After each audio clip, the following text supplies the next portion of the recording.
Joining me now for another expert series interview during our conference this year is Bryan, Stuart, National Director of Consulting with Aesculap. He is our centralization expert, and we are going to be talking all about transforming surgical services through centralization. And so, Bryan, I want to welcome you to the conference, and also I want to thank you for sharing all of your insights as an expert on Beyond Clean. Thank you very much, Justin. It was a pleasure having the opportunity to do the expert series this year and being asked to participate in this as well. Thank you. So let's talk about what's happening in the industry right now as we sort of tee up centralization. And maybe you even want to start by just telling us what you love about centralization and what you kind of at a really high level think it can achieve. And then we can talk about why it's becoming even more prevalent in the industry today. Okay. Well, part of that may be where I started my career in healthcare, and it was working for a third-party reprocessor for about 20 years, back when I was a young man. I learned sterile processing, materials management, case picking, for more of a commercial level in the FDA environment. And when I got the opportunity to be more exposed to what happens in hospitals, we were providing sterile instrumentation, but not centralization at the time. I think with some of the vast changes in healthcare the last 5-10 years, especially with some of the technologies, the explosion in some surgical volumes, resource requirements per case have skyrocketed. Hospitals simply don't have the infrastructure or space to support that. So what do? Do you try to displace someone else in the hospital to stretch your processing footprint? Do you have a new tower build that you build a new sterile processing in? And for many organizations, that's a very difficult, proposition. And when you start looking at sister facilities in a market or ASCs, now that becomes a very compounded discussion. But it also gives you the opportunity, does consolidation or centralization make sense for my organization? And I think we're in that transitional phase in healthcare in the U.S. where that's becoming more and more, at least an idea to be considered, to do some due diligence, and to see what is the best thing, not for the next 3 to 5 years for an organization, what's the best solution for us for the next 8, 10, 15 years. I think that just the state that healthcare is in, we have to be looking at transformational changes, not tweaks. Correct. We really do have to look at fundamental changes in the way we do things. And you talked also even just some basic limitations like space, like how do we even increase our reprocessing power, so to speak, when we don't have the footprint to do it. And we do see some shifts in the industry that are just, taking just surgeries themselves and spreading them out a little bit into the environment. But when it comes to centralization, that also spreads out our staff. I mean, Correct. Not when it comes to centralization, but when it comes to, spreading that out, it spreads out our staff. And I feel like centralization has a place in this conversation where we can still adjust to those industry shifts. But I think, quality is still a big time concern in the industry, and even some redundancy. The more site-specific surgeries you're doing, the more variability you'll be exposed to. Would you agree? I would definitely agree to that. And I would say that the discussion around centralization, and Justin, you touched on a few of these, you start peeling back the layers of that onion. It's not a lift and shift into a larger space. It's fundamentally, how does it support our business? What direction is our business going in? And do we have strategic initiatives around particular service lines? Because that has a huge impact on how that would be supported moving forward. What's the timeline like? I mean, when we talk about making a fundamental shift, a fundamental change in how we do business day in and day out, I think for a lot of people, the first thing that they're going to be thinking about is just, okay, how big is this project? How big is the lift? How long is it going to take? And, those are all legitimate concerns, but that doesn't necessarily mean it has to be a painful process. What is that timeline like? So I'll throw this response out for the masses. I'd say it's between 3 and 4 years. And the reason I add that extra year is that period of due diligence or feasibility, making the decision should not be something, hey, we had a discussion yesterday, it was Tuesday, next Monday I'm going to make the decision to centralize. That is not the way to move forward with this type of project. Typically, you're talking a lot of expense, huge amount of change management, and it's a very large task. But if you take it from a very fundamental perspective and you do step 1, step 2, step 3, step 4, it becomes a very manageable process. But it does take a lot of due diligence to make sure it is the correct solution for your organization.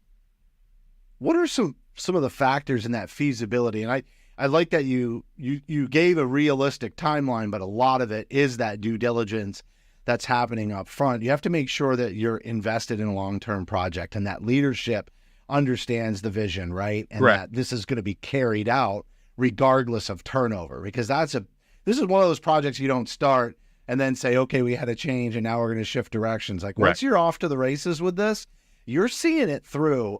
So I can see why you would put so much time into that feasibility. But what are some factors that really go into all of that planning and that conversation that are totally key if all of a sudden this conversation comes up for anyone that's out there in the audience and it's something that they want to look at?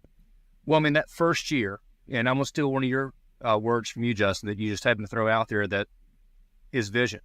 Okay. This is something that requires vision and buy-in. So when you start looking at what that process is going to look like, is it single site? Is it multi-site? What are we going to be building in the next 5 to 8 years? Is it another ASC? What's the geography? Because everybody asks, how far away can we service a facility from a centralized reprocessing center? Well, in New York, maybe 3 or 4 miles. In Nebraska, maybe 25 miles or even 50 miles. It's more of a factor of time. You can go further, but it's going to cost you more inventory. It's going to cost you more in logistics. So really understanding your footprint in the marketplace, what your organization's vision is for the next 8 to 10 years, not 3 to 5, is really critical. And beyond just working with hospitals for centralization, I have the opportunity to be at hospitals almost on a weekly basis, looking at from a process perspective. And I think fundamentally healthcare has got to shift from this 3 to 5 horizon and really start looking longer term, especially with this type of project. Yeah. And like I mentioned, like the turnover and the engagement. Right. I can very obviously see that ensuring that everybody's lined up on that is so important. But I'm sure where you've been doing this for a while, like talk to me about that stakeholder engagement. Maybe take me a little bit deeper into the weeds about not only why it's so important, but how do you even maintain it? Well, like I said, if it starts with a vision's something that it can be contagious. So you have senior leadership that's creating this for the organization. Then you get senior leadership for sterile processing, the OR, potentially materials management or supply chain. That way you build in some redundancy on that team. So if you do have some turnover, typically you don't have a wholesale change in leadership. You may have one person that has an opportunity to go somewhere else and grow, but having that broader team early on in the process ensures that you have the redundancy, you have the buy-in, and more importantly, you can bubble up some of those concerns or fears early in the process, get those on the board and get those identified. How do we address this and minimize that impact? Is it redundancy in some of the processing? Do you maintain some of your sterile processing at 1 or 2 sites as term centers? It can become very deep rabbit holes very quickly, but it's better to do that on paper versus after you open a building and you're real time and you're impacting patient care. Yeah. And I think that's where it's that, I don't know if it's the second half of your timeline, but that's when the rubber really meets the road. Correct. And that's why it's so important to do that planning. I like what you said about the redundancy, but there's something else that I think is such a great benefit. Sometimes when you see those fundamental shifts, it's sort of like handed top down. And this is not one of those projects, I'm assuming, where you can just say top down, we're going to do this, and everybody's hand gets forced and it just happens. I'm feeling like, and you talked about change management, and one thing that I think everybody in the industry is learning these days related to change management is getting real, true engagement from everybody who's going to be impacted. They may not be a decision maker on the overall project, but there's a lot of decisions that have to get made along the way. And those decisions all have an impact on the departments that they represent. So who needs to be at the table? You talked about the team and you mentioned some of them, OR, sterile processing, but is it just management that needs to be involved, or how do you get everybody together that needs to be there, and maybe even tell us some blind spots, people that nobody thinks about that should be involved? The more involvement you can drive in your organization, the better. Physicians, nursing, but you have to find that balance. You can't, death by committee. And if you're doing due diligence to see if it is the correct or proper solution for your organization, do you have that core group that does that aspect? Organization makes the decision, yes, we want to move forward. Then you may have, a larger primary team, but also some secondary teams. How do we address, because thus far I've only talked about surgical services, but you have clinics, you have, potentially ASCs or, different models that you may have on the horizon that aren't even being serviced today. Having the insight and the visibility to those types of opportunities and giving those groups a voice makes that go live and sustainability of the solution much, much better, because it's not, to your point, top down forced. It's okay, here's our options. Let's force rank these as a group. And as a group, we make this decision. It's more of an organizational decision and transformation, not an individually driven transformation. So it's very critical to have that buy-in early.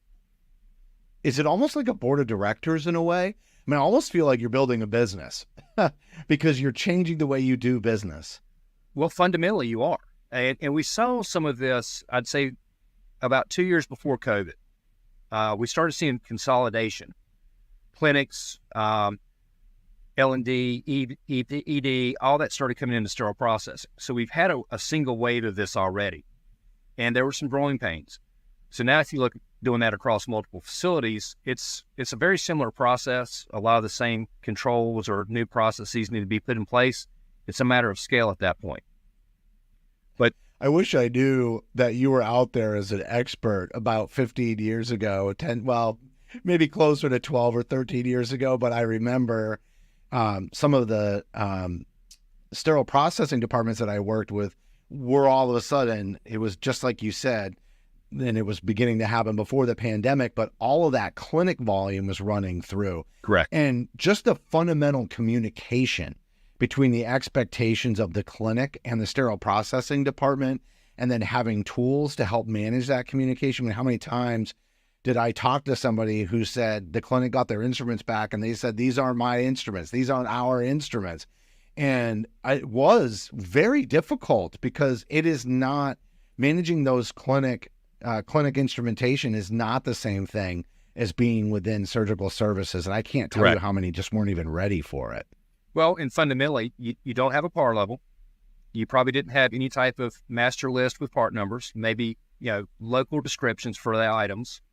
And there was probably a window of time for service, 18 to 48 hours. So you didn't have, a very structured process. And that's actually one thing that I still see some facilities struggling with. But it's also, how do you allocate resources for clinics? A lot of times SPD is staffed based on OR minutes or adjusted patient days. But there's facilities that 30% of their total volume is clinics. And that's too much to absorb.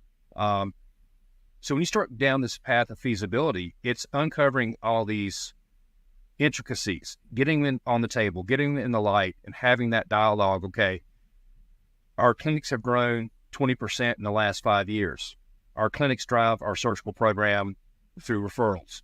Is that going to be our model moving forward? If so, we have to support them almost in the same vein as we do surgical services, because it's our feeder process.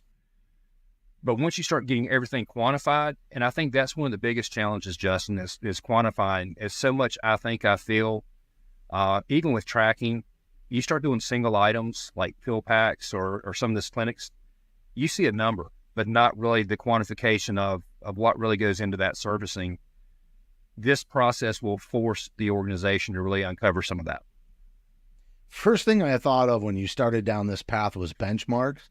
And I think anybody can challenge benchmarks, even when we were operating in a more controlled environment. But really, when you bring in that clinic scenario, Right. it really blows those benchmarks. And I feel like peel packs have been a challenge on benchmarking forever. Like nobody really knows how to incorporate that into a productivity metric very well. I mean, I'm sure there are some people, but I feel like to your point, there's so many variables there that it becomes, especially when you bring in the clinics, it really blows the benchmark out of the water. Right. And anything that's that's going to be a transformation for an organization, it's not a 1-2 step process. It's a journey. Okay. So the initial part of that journey, you start benchmarking, you start collecting data, you start utilizing data. Chances are you're not going to correctly identify that KPI or that metric or that productivity piece today. But as you use it, you learn more, you tweak it, you qualify it better. Over time, it becomes extremely beneficial and it helps you manage your business. The same could be said how you measure the utilization of your equipment. Yeah, I've probably been in 40% of the hospitals I go into. You've got 3 washers, 3 sterilizers. You've got stub outs for 2 more washers, 2 more sterilizers, but no more assembly stations.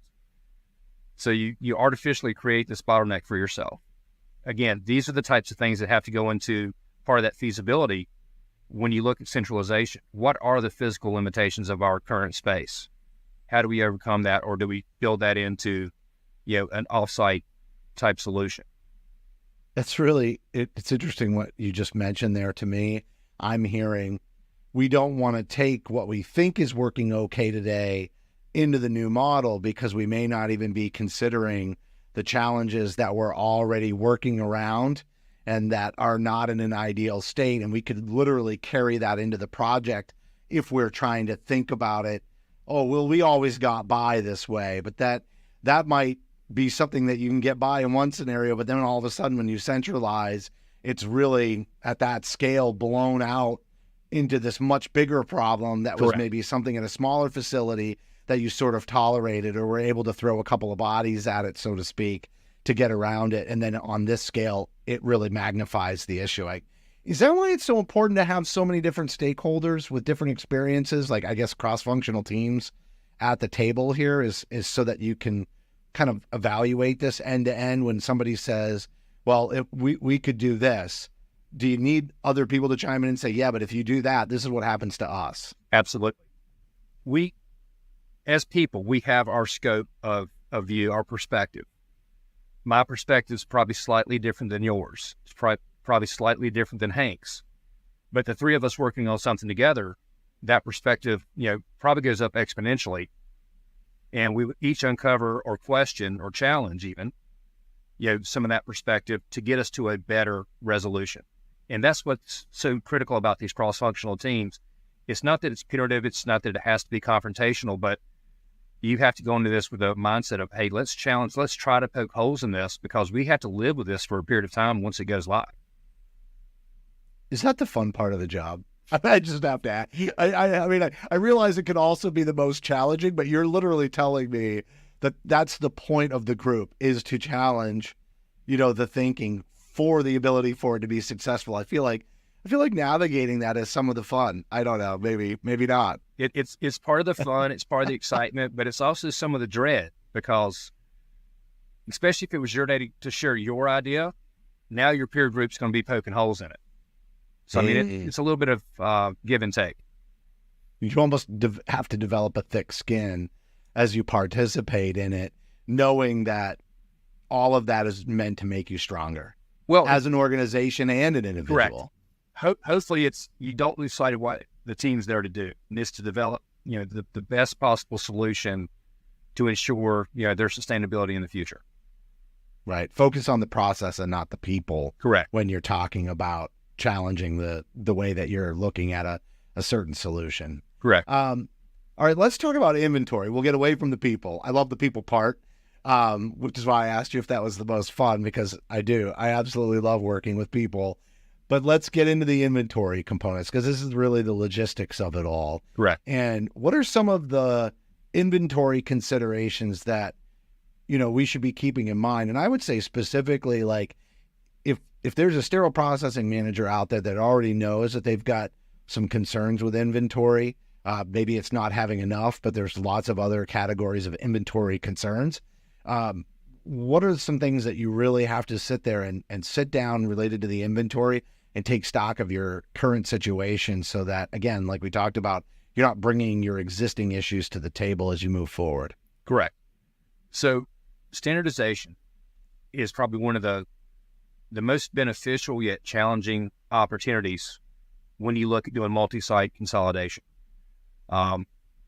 especially when you have similar pref cards between two sites, be it you have two different trays.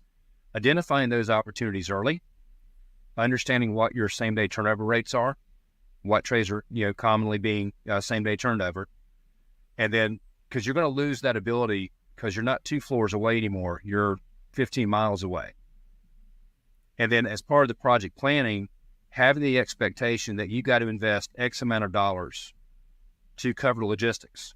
And typically at a minimum, you're going to be looking at, if you've got a good handle on your inventory today, what I mean by that is you have your cases picked for today at 6 a.m. this morning, and you can start picking cases again tonight at 9 for tomorrow. You're probably going to have to invest maybe 30, 35% more inventory. But the one thing, and I've had the opportunity to run these numbers for a multitude of facilities the last 5 years, typically there's a very small sector of inventory that drives a very large portion of tray and instrument utilization.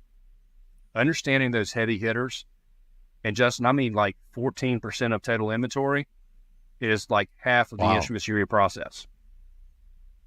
I mean, that takes the 80-20 rule and really blows it out of the water. Correct. And I'm thinking about the same day turnovers too, right? Yeah. You mentioned you need this increase in inventory because geographically you can't just, hey, we've already got this and it's coming right back down. So as you mentioned, what'd you say, 14%? So you're just running them through and running them through and running them through. But when all of a sudden you're lengthening the reprocessing cycle, which is very similar to what was already happening for clinics, maybe just not the surgical services line, that changes everything. Right. So let me clarify one thing. The same day turnovers, I see typically about 1.5 to 3% of inventory overutilization to that effect. What I was trying to say or convey was when you look at your total mass of inventory at a facility, it's typically a very small portion drives so much of the business and volume. So it's easy to identify those types of trays. And yes, I need to augment those maybe 40, 45% because the average versus the peak usage may be very significant versus a tray that's only used on every Thursday. So understanding that utilization and not just how many times you use it or average usage, how to use it by day of the week. I mean, really getting granular on some of that usage can really save you a lot of money versus just saying we're going to buy 50% more inventory as a statement, but really analyzing the utilization of that. The flip side of that is that relationship with sterile processing and surgical services has to become lockstep as they're recruiting physicians, as they're looking to do shifts and block scheduling, opening up additional rooms. That communication, so there's some advanced notice that this is coming down the line, can be the difference between 6 weeks of just pure making it happen or even failing versus it being a smoother, I won't say smooth, but a smoother transition as you bring on additional volume. Yeah, the minute you clarified that, I immediately thought of surgical scheduling, block scheduling, and you're all of a sudden looking at this at a much higher level. It's not just each facility's surgical schedule or block scheduling. You have to look at it throughout the entire system and say, are we loading up this particular service on Thursday everywhere we go because we've got a bunch of surgeons who are in private practice and they like to do theirs on Monday, Tuesday, and Wednesday, and then they all come into their respective facilities on Thursday as their, special day to do those procedures. If they're all lining up their schedule the same way, you might have a lot of inventory really for just one day of the week that you need it the most. Correct. So from a stewardship perspective, that's not the best way to utilize your resources. But from a processing perspective, that means I don't have to touch that stuff till Tuesday. I don't necessarily have to get it all processed by Friday. That's when you start seeing that high rate of utilization day after day after day with not sufficient inventory, that's when it becomes very problematic. That's a great clarification. I hadn't even really thought about it that way, but yeah, as you start to look at this from a much bigger perspective, you're doing more volume of reprocessing as well. So to your point, any leeway, regardless of how it comes, it's really important to have that cushion. So as we kind of wrap up this piece on the inventory, are there like some targets or maybe some goals that sterile processing should have when going through a centralization effort like this related to inventory? Yeah, that's a very broad question, Justin. Well, like even maybe like a metric. Yeah, I'm thinking along the lines of like, okay, to your point, there's a certain service, right? So if you're scheduling X amount of cases per week with a peak on a certain day, like, is there some ways to come down to this is the inventory that you should have? So I'm going to go all data geek for a second then, since you asked that question. Good. You did. I was hoping. Yep. Okay. So you start looking at max usage. What's the frequency? Is it 1 day a week, 2 days a week? Is it back-to-back days? Because you got to look at your max usage. What's your average usage? What's the delta? What's your par? And then what's your logistics? So when you start looking at those three factors together, where I'm on site today and my processing cycle is 4 hours, I can do a lot of cases with 10 sets. When I move it off site, I probably have to have a minimum of 14 to 15. And that's where, that high volume tray versus that lower volume tray, it makes a difference. But then you also got to look at, what's the cost of a tray? If we're talking about a general instrument tray that's $3,500, $3,800, buying 5 extras of that's pretty easy to do.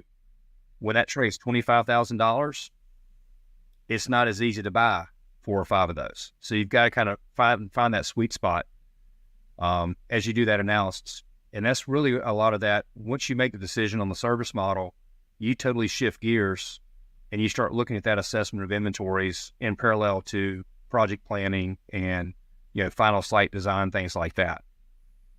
That leads us into our final topic on this really, really well, which is achieving that standardization while still allowing for some, preferences, specifically surgeon preference items. And I know this was a big industry move, and I feel like the pandemic blew it up. And it's not necessarily just instrumentation, but even the supplies. Just look at what, many healthcare supply chains have gone through now with back orders and trying to plan for that. We just spent a decade trying to get to standardization, low unit of measurement, getting that item master as lean as possible. Yeah. And then all of a sudden it just blew up, and now we've got back orders, and the value analysis teams are inundated with trying to find like products and alternatives and, really having that supply chain resiliency. And so I feel like this is going to be one of those age-long debates and this balance and tightrope and this, or a scale that we're always trying to balance between physician preference and redundancy and standardization. How does that come into play as it relates to centralization? I'll answer that by saying this first. Have reasonable expectations and goals. Yeah. Okay. If you understand how a tray is being utilized, and I'll use a minor general, for example, typically that's not just going to general service line. It services multiple services. If you can peel back the layers with the information that you can have available through your EMR and or your tracking, and you understand that 40% of the usage is vascular, 30% of the usage is general, and the other 30% is across 5 other service lines. Do you reassess and realign some of your inventories back to the service line level? Because those trays that are usually your fast movers, high volume trays, they service more than one type of specialty or at least service a multitude of different procedures.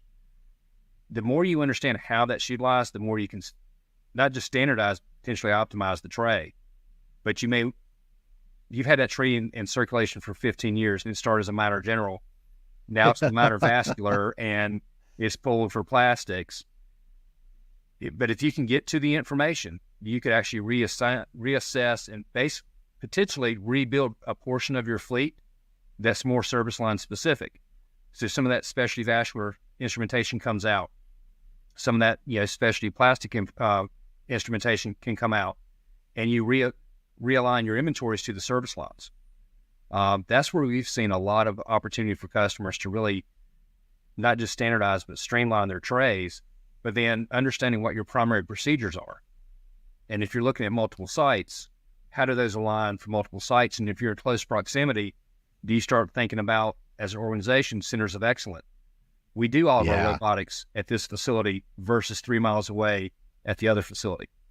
That's where I think there's real economies of scale for organizations to now they can consolidate those resources, standardize because they're at a single site, and then your doctor preferences can be managed either as a secondary set or as an augmentation of a tray for a particular procedure type.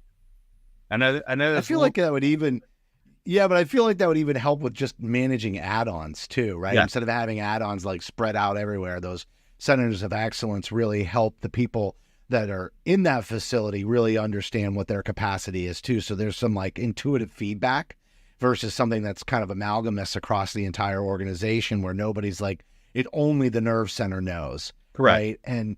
And this optimization piece, I feel like so many facilities talk about optimization and trying to optimize their trays, but it's a big lift. The staffing issues that you see in healthcare right now, it's not like they can just assign somebody to start working on a project like that. They need to look outside.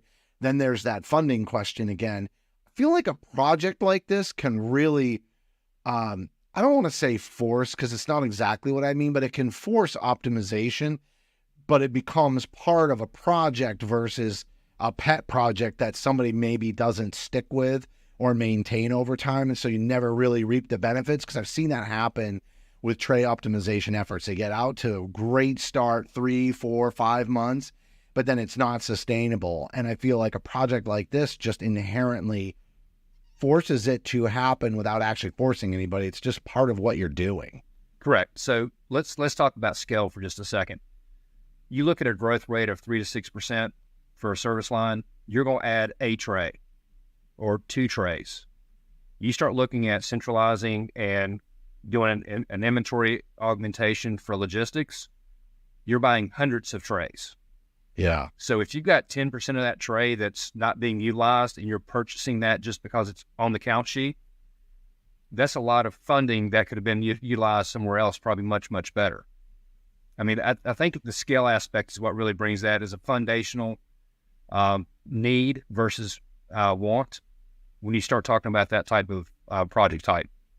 Especially specialty instruments, like you were talking about the difference between Correct. a $3,600 tray and a $25,000 tray, doing it just to replicate it versus evaluating and reflecting and then not reinventing, but, really taking a look at it and saying, okay, what's essential here? Let's look at these count sheets. And I can see where a tracking system would really help get great information on inventory and be able to do that versus the old days where we had all those paper count sheets. But the truth is, I'm sure you see a mix in large health systems that want to move forward with this.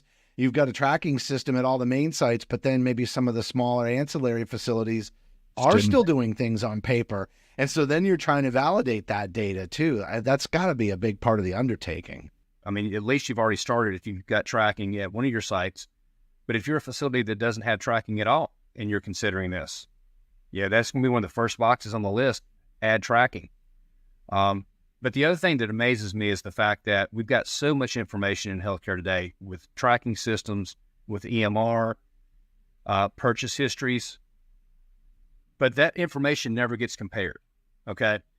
And when you start looking at usage of a tray, typically you got to take an average on a 5-day week, but that service only operates 2 days a week, so the math gets skewed.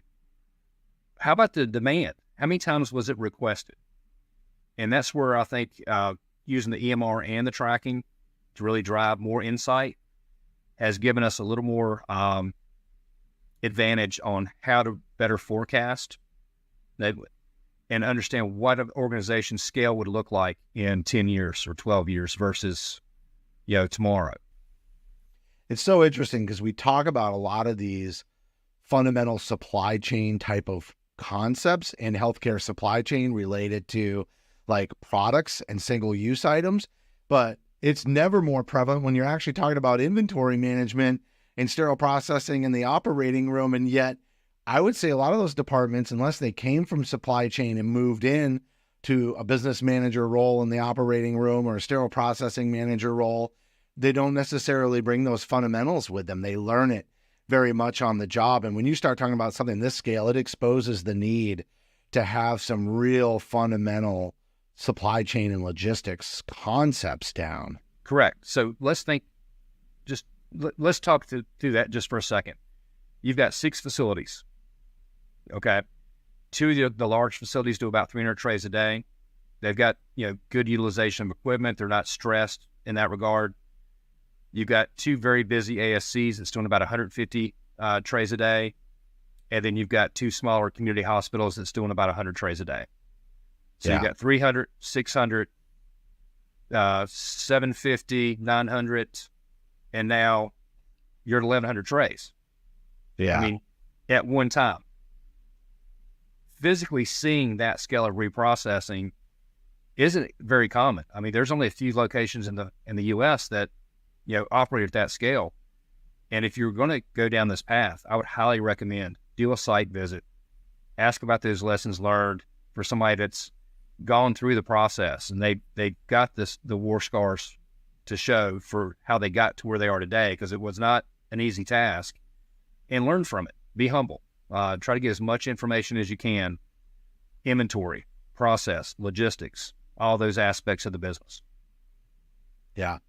Okay, Bryan, I personally really enjoyed this conversation. So, and I'm a geek for all things healthcare, but definitely for supply chain. And so I love thinking about inventory. I love thinking about scaling out and centralization. And I've seen a couple of those sites, as you've mentioned. And yeah, you're right. It is really different. It will take you back. Yeah, it'll take you back a little bit. So as we wrap up, I'm going to give you kind of a final thoughts here, but I would also blend it in with just one piece of advice that you'd give to the audience if they're considering or even beginning to approach instrumentation centralization. What would it be, or even just general final thoughts that you would add before we wrap? Understand who you want to be in 10 years as an organization. How do you achieve that? And what's the infrastructure required to meet that objective? Take your time, do your due diligence. If you don't know, ask. And if you don't know how, ask. Ask for help with this. This is so much of an investment to be saddled with something that's not functional or meeting the requirements that you're setting forth early in the process. That would be my great advice. Do not rush into this. Yeah. And I love just that. Be humble, take in information, ask questions, do site visits. A lot of really key takeaways there. I mean, you didn't just outline the benefits of undertaking it, but I think that patience, that research, that due diligence is such an important part of the puzzle. So Bryan Stuart, everyone, National Director of Consulting with Aesculap, here on the Expert Series Conference. This is my favorite conference of the year. Bryan, great job. Thanks for coming on. Yeah. Thank you, Justin. Appreciate it.